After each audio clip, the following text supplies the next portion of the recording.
and welcome to Nikki and Stitches. Today we're going to be making a button necklace. A lot of you got a sneak peek of it a few weeks ago. People have been asking for the tutorial, looking for it on the blog, and I'm finally getting a chance to put it up. Before we get started, I get a lot of questions if people can buy my projects already made. When I think about the goals for my blog and my purpose in writing, it's not to sell already made objects. Really, what I like about my blog the most is that I teach people how to make these projects, and I firmly believe that anyone can make anything that I put up on my blog. So if you're interested in the button necklace and want to try it yourself, what you can do is purchase a kit that has everything you're going to need from start to finish to make the necklace. You have all of your supplies there along with this video, and I promise you can make this button necklace.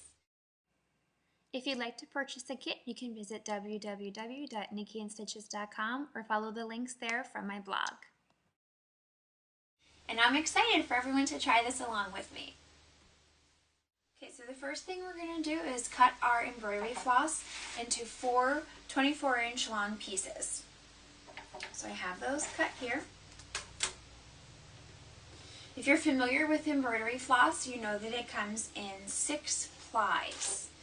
Inside each of these little thicker strands, there are 6 little strands that make it up.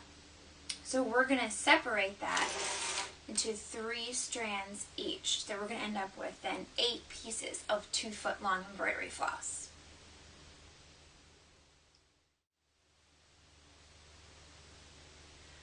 So the next step would be to put our buttons on the strands. I have 2 packs of buttons, and they each contain 32 buttons. So theoretically that would give us 8 buttons on each strand, but you don't have to be exact. You're going to take a couple buttons, string one of your pieces of floss on a needle, and we're going to put the buttons on. Now you don't want to get the buttons too close to the ends because you need to leave yourself some space to attach the clasps. So think of it as if your piece is 24 inches long. Let's leave the last 3 or 4 inches on each side free and put our buttons in between there. And you can stagger them small and large. You can also stagger them shiny side or like the shell rough side. You want it, the more variety, the better your necklace is going to look. Now, to attach them to the string, I do a little, it's not really a knot, just more like a little slip in there so that they don't slide around on your string too much. What you're going to do is put your needle through wherever you want your button to be. Take it around to the back of the button and up through again. And before you pull this loop tight, just put your needle through and then pull it. Your button will move a little bit, but not a lot. So like I said, we're going to put about 8 buttons on each piece. And again, I'm not picky. I'm not paying a lot of attention to where they go, to what side is up. Some are closer together than others, some are farther apart. The more you spread them out and the more variety you have, the better your necklace is going to look.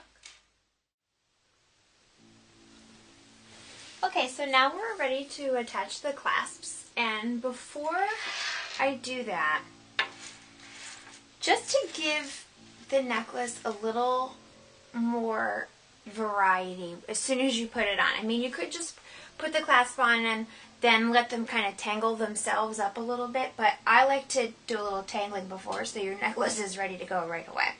So there's no rhyme or reason to this whatsoever. I have my 8 strands, and before I kind of gather all the ends together to put the clasp on, I'm just going to give them a little, almost like a little braid or a little twist. So I'm just going to pick a couple up here and there and just twist them around each other. Like I'm just going to, let me bring these 2 down here, and I'll switch this one up here. I'm still going to keep the ends together. You know, I'm not going to move the ends around, but just give them a little twist like this, And this way your necklace will be a little more ready to wear. And I know it looks like a mess, but I promise this is going to look good in the end. So just to give you an idea of where we're going and how we're going to attach the toggles, this is my finished necklace here. And you can see I have all my strands of buttons, all of them kind of wrapped together. I tied them just in a regular knot. Then I'm going to slide them all through a little crimp bead, through a jump ring, and then back through the crimp bead again. Then after all that, I'll clip off the excess and attach my toggle. So to get all of them back and forth through the crimp bead, I use this teeny tiny little crochet hook. It's easy to get them all through the first time. It is not easy to get them all back through the second time, but it's doable. You have to just have a little bit of patience. So now we're going to attach the clasp, and the first thing you want to do is gather all 8 of your strands together and tie them in a knot close to where the buttons stop. Okay? Now we're going to take this teeny tiny little crimp bead and we're going to pass all of these strands through the crimp bead.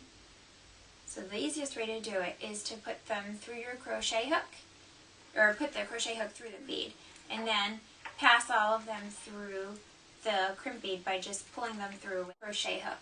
And sometimes you have to take a few at a time. You're not going to be able to get all of them through at once, so you just have to have some patience and pull a few through. Get them nice and straight, and then use your crochet hook and pull a few more through. So once you have all of those through, you're going to pass all of the threads through your jump ring. And now this is the hardest part. You need to pass all of these threads now back through the crimp bead. You have to just take them one by one, if you're lucky, maybe 2 at a time, and just have patience and pull them all back through again.